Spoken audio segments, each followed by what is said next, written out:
Hey everyone. Today I want to talk about AI again. It's such a hot topic right now. A lot of people are worried that AI will replace jobs, and I totally get it. I've had friends ask if they should start studying AI. But here's the thing. Most people don't really understand what getting into AI actually involves. It's not as simple as taking a few online courses and becoming an AI expert. There are so many branches within AI, like fraud detection, tools like ChatGPT or Copilot, and behind all that are complex systems, massive data sets, and advanced machine learning. Realistically, to land a serious AI job, you'd need at least a degree in data science, maybe even a master's or a PhD. Companies aren't lining up to hire people who just got a certificate. And let's be honest, AI is hard. If it were easy, everyone would be doing it. It takes strong technical skills, problem solving, and a lot of dedication. I'm not saying it's impossible, but we need to be realistic. Just like becoming a doctor or lawyer isn't for everyone, diving into AI isn't either. And in many ways, it might even be more demanding. Another thing people don't talk about enough is the cost. At my last company, our department tried to roll out an AI tool from a vendor.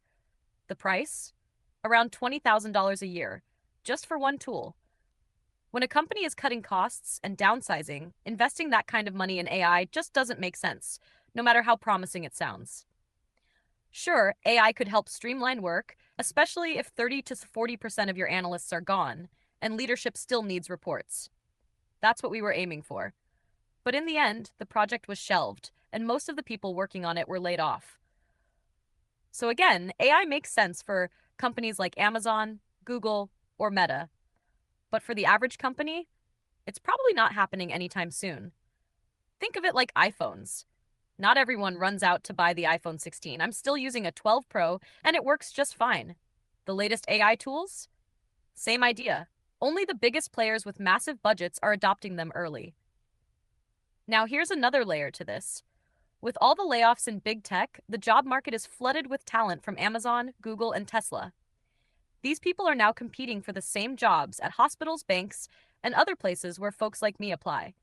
And let's be real, recruiters are going to prioritize resumes from big tech companies. That happened to me. A recruiter actually assumed I worked at Amazon just because it looked good on a resume. I didn't work there, but I did have a job interview with them recently. And about 10 years ago, I made it to the final round of interviews at Apple. I didn't get the job, even though I truly believed I could do it. At Amazon, I didn't pass the technical test. Not because the questions were hard, but because I overthought them, forgot some syntax, and let the nerves get to me. In my regular work, I'd have had no problem with those tasks. That's the thing.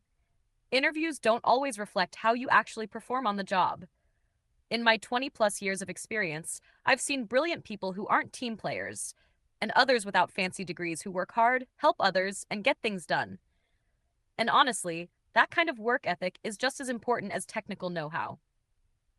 So, yes, AI is going to reshape parts of the job market, but mostly at the top. For everyday companies, full AI implementation is years away. Most are still using outdated systems, and upgrading those alone takes time and money. Money many of them just don't have right now. To sum it up, AI isn't replacing everyone overnight. It's moving fast in big tech, but for the rest of us, it'll take time, if it happens at all. Let me know your thoughts. Do you agree or disagree? Drop a comment below. Disclaimer: this video is for entertainment purposes only and reflects my personal opinions. Please like, comment, and don't forget to subscribe to my channel.